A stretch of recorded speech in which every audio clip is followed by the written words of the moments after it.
These are 10 of the most heartbreaking YouTuber moments. My father didn't love me.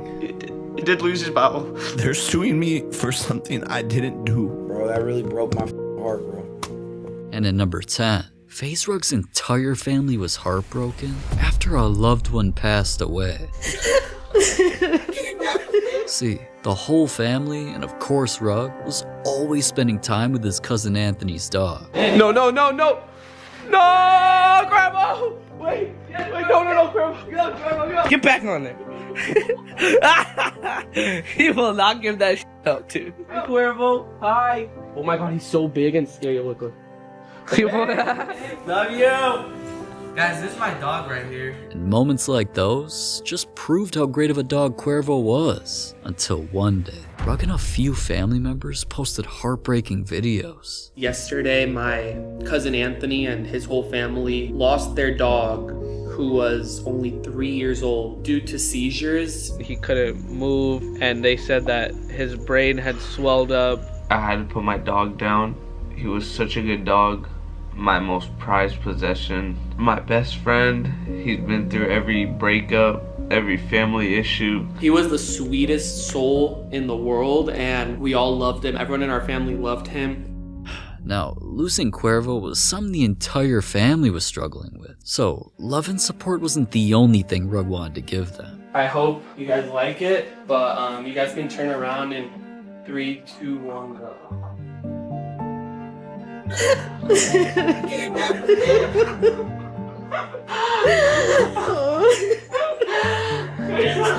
Thank you, Brian. Thanks, Brian. It's nice. I like it. That's his favorite dog. I think we all wanted to have something like this in our house. For you to bring this and bring all of us a little bit of closure. You guys both have done so much.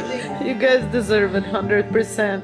Man, you could tell his gift meant everything to them. But number 9 meant even more to this little girl, because she got to meet her YouTube idol after suffering through the worst moment of her life. Toby from Sidemen learned about this girl, Blue, who's going through things most people can't even imagine. Her situation is quite heartbreaking. She lost her stepdad to mental health a couple years ago and then has been diagnosed with cancer. Recently, she's lost a lot of movement in her body. From a syndrome called GBS. Basically, from her shoulders down, she's got whole body paralysis. And since GBS is a neurological disorder where the immune system mistakenly attacks the nerves in the body, which eventually causes the muscles to completely shut down, the disorder attacked Blue's entire body, so she was forced to live in the hospital. They actually live in the hospital, so the government won't actually pay a lot of what they stay. So they're paying $190 a night to live at the hospital,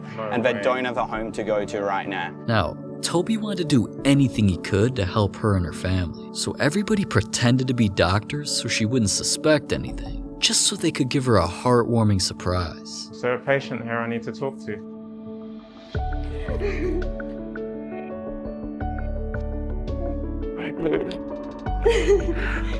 I can't even.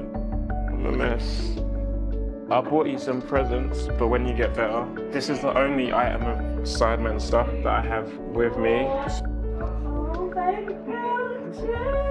It's an honor to meet you. Thank you for being a fan, thank you for supporting us. I'm just happy I can come here and put a smile on your... The smile made me cry, it was a smile. You got a beautiful smile. Her face just like lit up when I walked in the room. I was like, oh my gosh. Oof, you made me cry. See, Toby couldn't hold back his tears while meeting Blue, and he got even more emotional after he left, because he was sort of realizing how blessed he is and how much taking a small part of his day really meant to her. So that's why he posted a picture of them together saying she had the most beautiful voice and smile, how she just made a new best friend, and to keep fighting since everyone's rooting for her. Shout out to Toby, man. But at number 8, Aiden Ross's heartbreaking moment actually got him clowned by his fans. Cause even though Aiden's become one of the biggest streamers in the world, racked up millions of dollars, and buys crazy things, all of that actually made him start drifting away from his family. Nah, I literally made my mom cry today, bro. My mom literally said, sometimes I wish you weren't famous. I really wish I could just be with my son. She said, I wish you were unknown so you could be all mine again. I felt so bad on God, bro. I really want to cry now, bro. bro. That really broke my fucking heart, bro. See, Aiden was on the verge of tears and was clearly going through a rough time with his mom. But instead of all fans supporting him and encouraging him to go see her like a few real fans did, most people were just clowning him, saying blah blah blah blah blah, just go buy another Lamborghini, that he's wiping his tears with $100 bills, and just making fun of Aiden's entire situation. I guess if you're rich, nobody really cares what you're going through. I'm just glad that not long after, Aiden went to see his mom and actually brought her on stream. But at number 7, David Dobrik was crying after an emotional breakup. Nobody expected that from David and Liza, who are one of YouTube's first couples, because they watched David buy her a new car, get a new house together, they were always filming, and their chemistry felt like they were perfect for each other. Oh no. You like it? Yeah. It's all over your lips. Come here, I got it. Ooh. I got it. Okay? Yeah. Thanks, babe.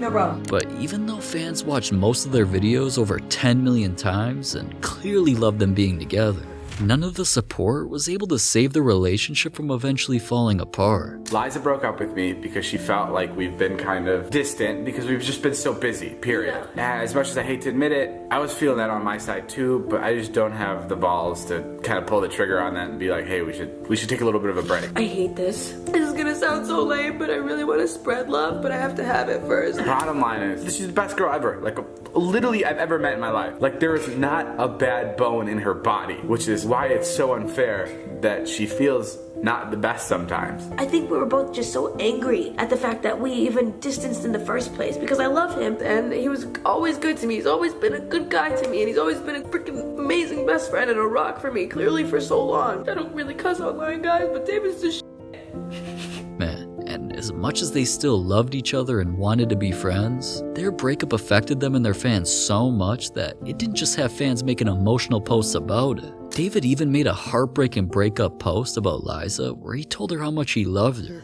But at number 6, the heartbreaking story about Bradley Martin's dad didn't just change Bradley's life forever. He got emotional over 3 times just talking about it. My dad took his life when he was 36 years old, and I'm 33. I used to think, genetically speaking, if I'm like my father, am I gonna end up like my father? Like, am I gonna be 36 and be like, bitch, I'm out? Yeah, I mean, he had a real issue. I think I have some of that, to be honest. And he wasn't just sad about his dad. Brad was so scared that he'd end up like him that he turned to the only thing that helped. The one thing that like genuinely changed my life and allowed me to not be dead. Oh, and that was the gym. Not just because of the gym itself, but because the people that I met in the gym, the conversations that I had in the gym, the relationships that I built in the gym, the father figures that I met in the gym that I was seeking my whole life. But alright, Brad doesn't just get emotional talking about how the situation saved his life. He's pretty much heartbroken any time his dad is even brought up. That's the thing, you know, when I think about my dad.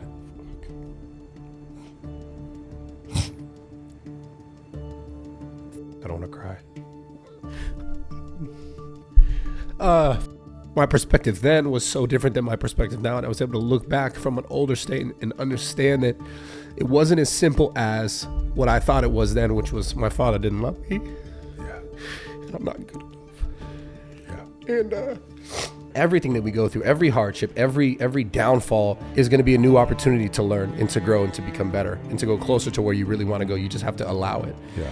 Now, alright, I'm just glad he used that sad situation as some motivation, and everything he went through changed his life for the better. But before we see Jake Paul crying after someone tried ruining his life, Tfue in tears talking about wanting to disappear, and MrBeast's heartbreaking story, at number 5, Sketch was heartbroken when he opened up about something he's never told anyone. I don't really mind crying on camera, but like, Cause even though on camera, it seems like he's always having fun, hanging with celebrities, filming commercials, going to the Super Bowl, and pretty much making everyone around him laugh. You see it? The chemistry. Through the roof. Through the roof. Rumored lovers.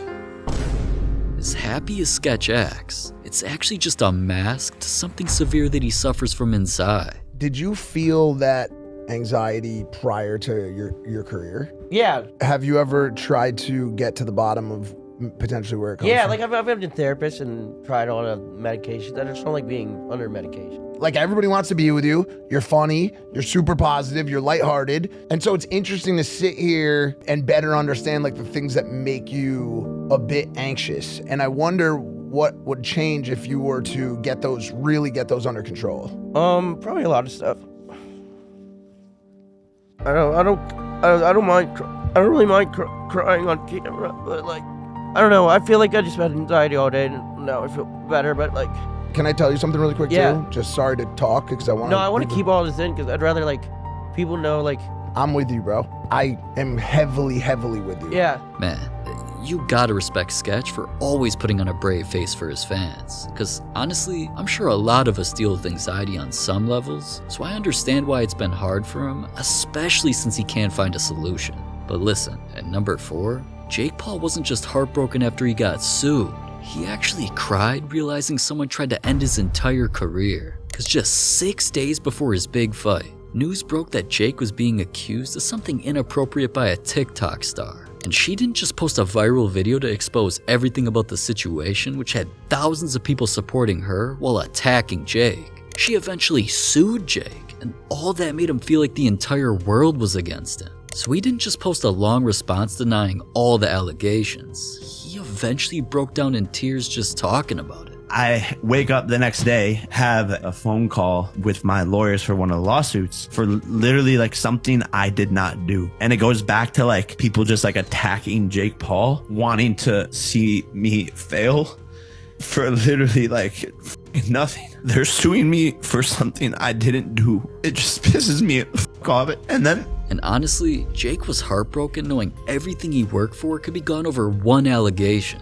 So even though Jake was eventually found to be innocent, he still felt like he had to defend himself. And correct me if I'm wrong, but nothing's come from it legally. Of course not. This is a completely made up, fabricated story. This girl is a liar. This absolutely did not happen. I've never laid a finger on a girl without their permission. And it's devastating to be accused of such a thing. Now, obviously the situation cost him lots of money and caused plenty tears. At least he got some support from friends and family. But number 3 was even more heartbreaking. When Tfue told the whole world he wanted to disappear. Nobody knew what Tfue was actually going through in his regular life. Because all his fans ever saw was him being a daredevil during vlogs, joining one of the biggest gaming orgs in the world, and winning millions of dollars in Fortnite tournaments. Your #1 duo is Tfue and Cloxy! Honestly, at that point, Tfue was one of the GOATs, and from the outside looking in, his life definitely seemed fun and easy. But after almost a decade of non-stop streaming and constant pressure to stay relevant on YouTube, where he even tried playing different games, eventually all the stress caught up to Tfue, so he uploaded a video saying goodbye. It's been a long road, dude. I feel like I'm about to cry. I just feel like kind of trapped sometimes, you know? It's just fucking a lot, dude. Just streaming like 6-8 hours a day. 8 years partnered, you know? I've been doing this since I was like 8 years old, content creating. I'm 25. Majority of my life has been in front of a screen. I just need to escape for a little bit. Man, Tfue rarely ever gets emotional like that, so it was obvious he needed a break from the world. But after 5 months of nobody knowing where he went or if he'd ever even return, Tfue eventually uploaded a video about his resurrection and making content. And thankfully, the break must have worked, because he's been going live and looking much happier ever since. Shout out to Tfue, man. But heartbreaking moments ending with something positive is usually rare, which I did think was also going to happen at number 2, until what happened after Syndicate gave his biggest fan the best day of their life. This is Alec, a young kid who was sadly diagnosed with cancer, was going through the toughest moments of his life. So when the Make-A-Wish Foundation gave him the chance to meet anyone in the world, he chose his favorite YouTuber, Syndicate. I can never thank you enough for spending the one wish from Make-A-Wish that you could ever spend in your life on me. And obviously, Syndicate wasn't just honored with the opportunity, he was not going to take this for granted. He spent the day taking Alec on a helicopter ride over Los Angeles. How was that? A good little trip? Best thing ever. Treated him to food at a nice restaurant. Nothing but the best for Alec and his family tonight. Oh my gosh.